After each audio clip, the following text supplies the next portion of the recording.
Hello viewers, welcome to the channel as I take you through iPhone 12 Pro.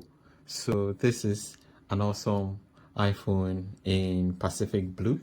As you can see, really nice and neat. Thing about iPhone is, the side is very glossy, as you can see, and it is a magnet for fingerprints. Takes lots of fingerprints. Yeah, but otherwise it's shiny and golden and nice. So just to let the light reflect for you to see what I'm talking about. Yeah, it's that shiny. Feels premium in the hand. So it has the stereo speaker grill.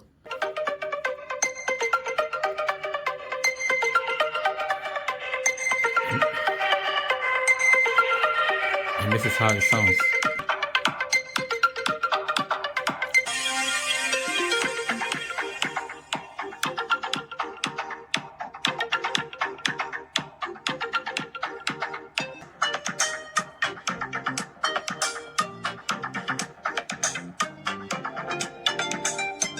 The camera setup with LiDAR depth sensing and dual flashlights makes it awesome with a 12 megapixels. Records Dolby Vision of 4K at 60 frames per second with Apple Pro Raw to come. So it's exciting how Apple has continued to stick to their way of doing things with the notch at the top, which we are all aiming for it to get to a point where that goes away.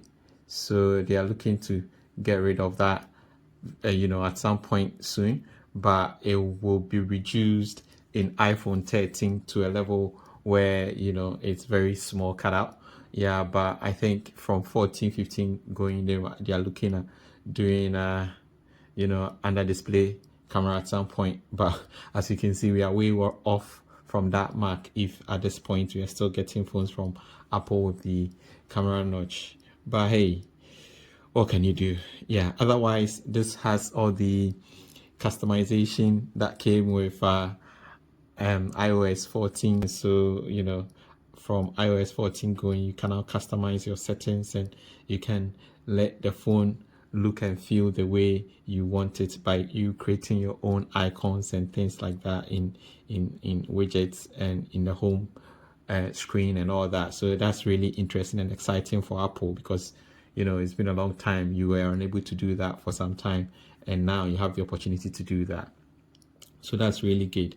The other thing about this phone is also the fact that we still wonder why Apple has not been able to come up with a higher refresh rate, when competitors like Samsung are doing 120 hertz refresh rate, we still left with a mere 60 hertz. And so if that could be sort of taken on board in the development of iPhone 13 and 14, that would be very much welcomed, because then it will put Apple in line with competition, because the 60 hertz is quite slow. Loading of apps take forever, and moving in between apps and things like that takes a long time and all that. So I guess we will get to a point where we have that functionality from Apple, and that will put us in a position where we are able to enjoy a seamless feel of Apple's products. So yeah, hopefully we'll get there. It's a journey, and Samsung and all the others also took a bit of time to get to where they are. But yeah, I think gradually Apple will get there, and we'll have that seamless opportunity to also enjoy a nice time of gaming, a nice time of moving in between apps and all that. So this one has the A14 Bionic Chip, as was mentioned, and that chip is quite miraculous to the extent that with a little memory size, in terms of RAM, you're still able to do a lot without any issues.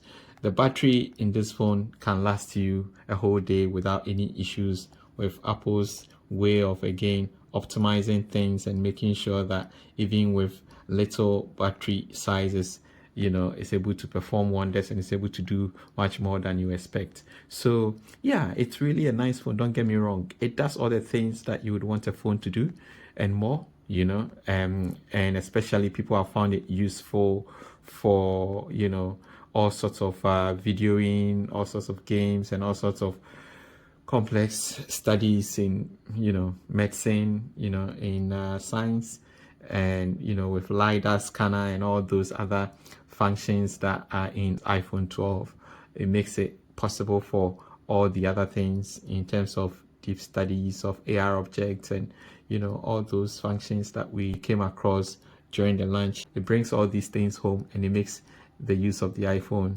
exciting.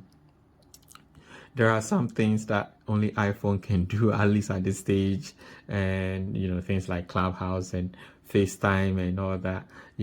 With Clubhouse, it's yet to roll onto Android, and so Android can join the club, but for now it's only on iOS, and so it gives reason why people would definitely stick to their iPhones regardless of whatever is happening. Me personally, I enjoy the use of FaceTime, and there are all these other apps that you can do your video calling on and all that, but FaceTime seems to have that level of security and level of connectivity within the Apple ecosystem that makes people feel comfortable just staying in that ecosystem, and so it makes case for Apple. And Apple has been in the lead for a very long time, so we were expecting much more from them, and I hope these will be taken into the iPhone 13, which is planned for release soon, in terms of 120 Hz refresh rate for the screen, the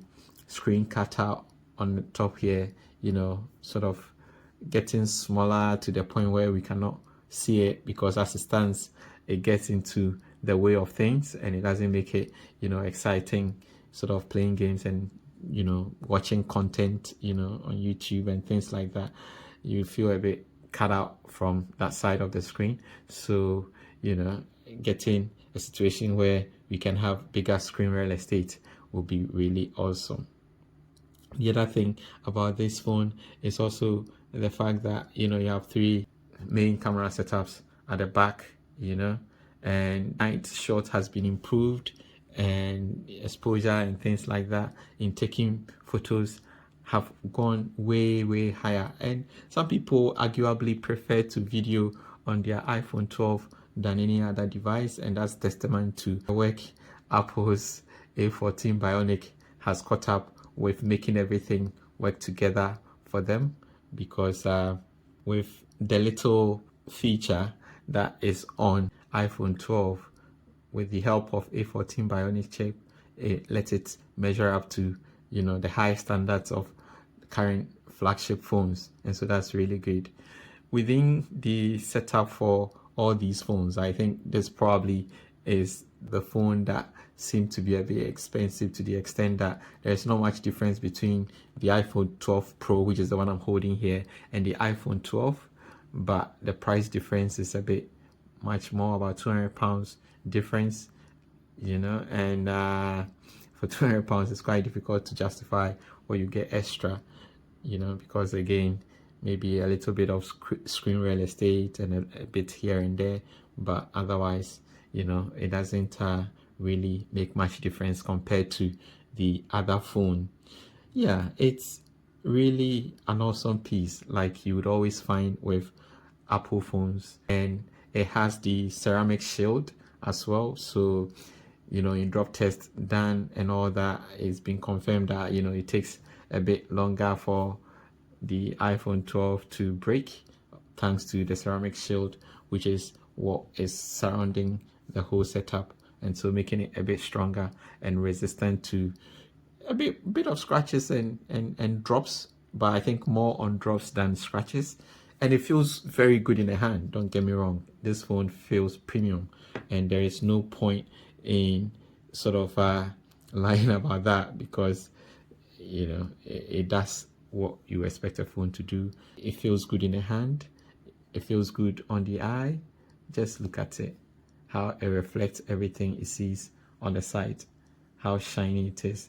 And the bottom is the speaker grills, and as you can see, it fires up awesome sounds without any issues. But otherwise, these are my initial thoughts on the iPhone 12, which has come through. Helen, thanks for sending this unit for review.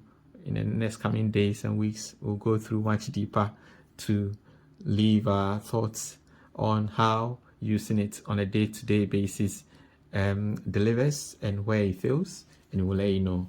If you're new to the channel, hit subscribe button, hit notification button so you don't miss the next one. Thank you and see you in the next one. Bye.